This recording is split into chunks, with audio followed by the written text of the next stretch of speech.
afternoon, Enter 102. This is ECN coming at you live from the Klein studio. My name is Swayze. And I'm Ashley. So, there are many anthropology techniques that have been created over time, most of which help groups survive through difficult living conditions. Okay, for today's topic, we will be talking about redistribution and reciprocity. Do you know any of those two terms, Ashley? Yes, actually. Reciprocity is mutual give and take among people of similar social. We will go in depth with the anchor on the field. Now, Lauren will explain about generalized reciprocity.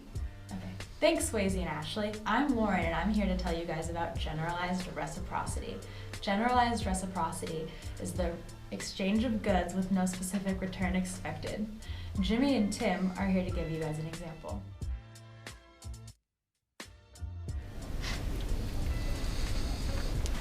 Damn, dude, I have no money for the class, bro.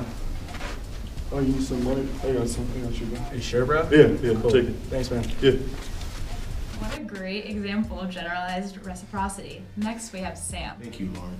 Hello, I'm Sam, and I'm here to talk to you about balanced reciprocity. Balanced reciprocity is exchange of goods for equal value, similar to for an eye for an eye, but nothing that gruesome. What we have for you today is a video of these fine ladies displaying balanced reciprocity. Do you have a pen I can borrow? Yeah. Thanks. Wow, that was a great display of balanced reciprocity. Up next, we have Charles. I think I got the idea. Okay. Thanks, Sam, for leading me in. I'm Charles. I'm here to explain the concept of negative reciprocity. So the concept of negative reciprocity is two parties or two people doing an exchange of trade where one party is trying to get an advantage of trade over the other one, which example is bringing up in my next video. Hey, can I borrow a pencil? Sure. There's no lead. Sucks for you. All right, that was the idea of reciprocity, where you saw one man taking a pen, which was an advantage over the pencil because the pencil had no lead in it, which eventually gave yourself quite an advantage over and taking advantage of somebody over the trade and leaving it anonymous. Thank you. And that's the basic concept of negative reciprocity. Now I'm going to bring it back to the front desk in order to finish this up. Back to you. It's all right. Thank you, Lauren, Charles, and Sam, for breaking down each type of reciprocity. Now we are going to talk about redistribution. In redistribution, goods are collected or contributed by the members of a certain group. Those goods are then given out to the group in a new pattern. A social center is needed in redistribution so that the goods can be distributed. Big men are the political organization and are leaders who gain power and authority through personal achievement. Feasts are sponsored by the big man of the group. He does this to raise prestige. Distinct hierarchies are often involved, however, when distribution takes place in chiefdoms. The chief then collected the food and goods from communities to help their households, as well as to finance large public feasts that enhance and keep their power in a stable state. A great example of this technique is potlatching. Here is a short video demonstrating this concept. Born to be a chief, it was James Seaweed's role to give potlatches, share his wealth. Now, 63, he has become a great chief by giving more, a lifetime of struggle to pass on to the young a knowledge of their past.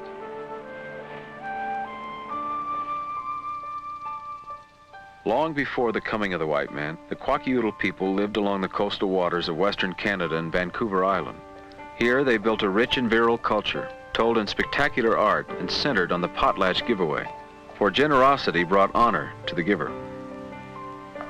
On great formal occasions, a chief gathered his wealth and invited guests from many villages.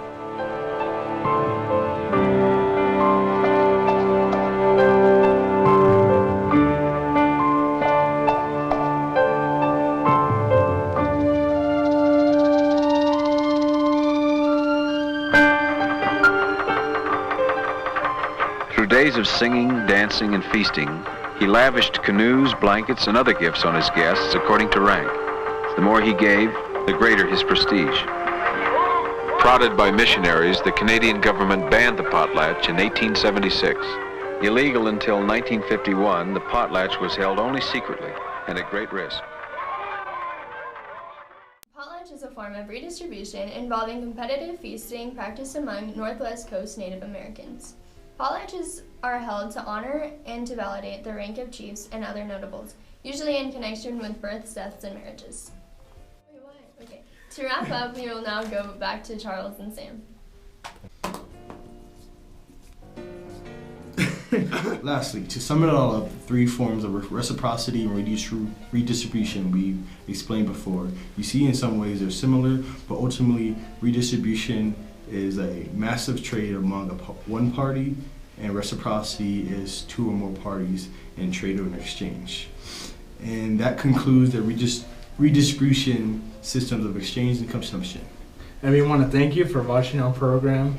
From the staff and crew of ECM, we wish you a good night, Arizona. And go never bother me anyways.